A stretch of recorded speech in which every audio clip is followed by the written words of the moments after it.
Vous êtes-vous déjà demandé c'est quoi la santé mentale? Ce n'est pas être heureux tout le temps ou l'absence de maladie.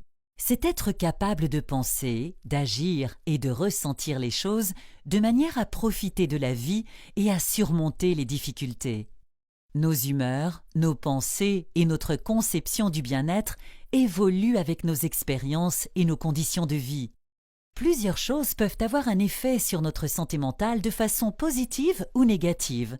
Des situations stressantes, s'adapter à un nouveau pays, vivre de la violence, des traumatismes, des pertes, de la discrimination et du racisme ont un effet négatif sur notre santé mentale. Alors, quelle est la différence entre la santé mentale et la maladie mentale?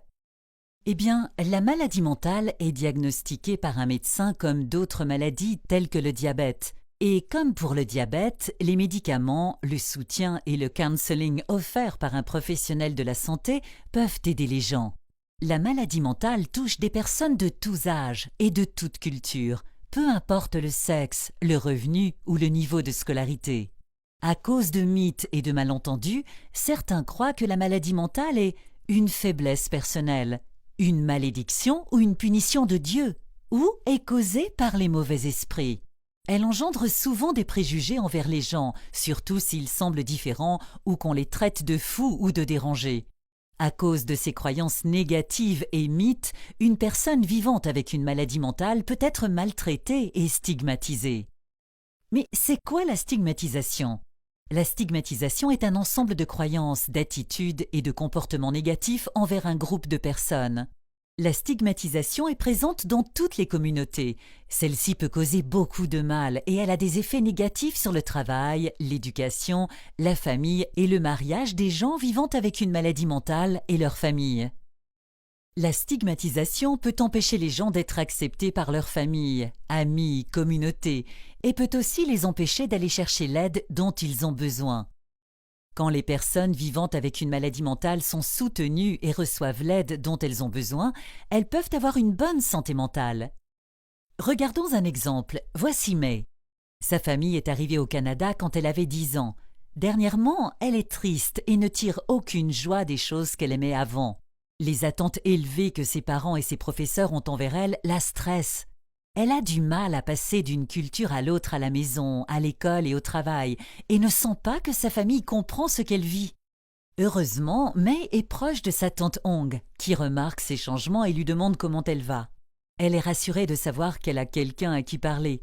Hong l'écoute, et ensemble, elles écrivent une liste de choses que May pourrait faire pour se sentir mieux. Penser à ce qui a aidé dans le passé, penser à ce qui la rend reconnaissante. Notez comment elle se sent avant d'en parler à ses parents et parler à un conseiller scolaire. Comme May, on a tous des journées où on ne se sent pas au meilleur de notre forme, mais si ça dure, il faut en parler à un professionnel de la santé. Comme quand on ne se sent pas bien physiquement. Prendre soin de sa santé mentale, c'est aussi important que de prendre soin de sa santé physique. Écrivez une chose qui vous a déjà aidé à maintenir une bonne santé mentale. Souvenez-vous de ce qui vous a déjà aidé à gérer votre stress. Prenez du temps pour vous, priez et pensez à ce qui vous rend reconnaissant. Demandez de l'aide auprès de votre famille, de vos amis, de vos leaders communautaires ou des professionnels de la santé. N'attendez pas avant de parler à quelqu'un. Pour plus d'informations sur la santé mentale des nouveaux arrivants et des communautés diverses, consultez établissement.org et www.multiculturalmentalhealth.ca/fr. Pour obtenir plus d'informations et des ressources sur la santé et la maladie mentale et pour savoir où et quand obtenir de l'aide, rendez-vous à tentdenparler.ca. Une présentation de Santé publique Ottawa.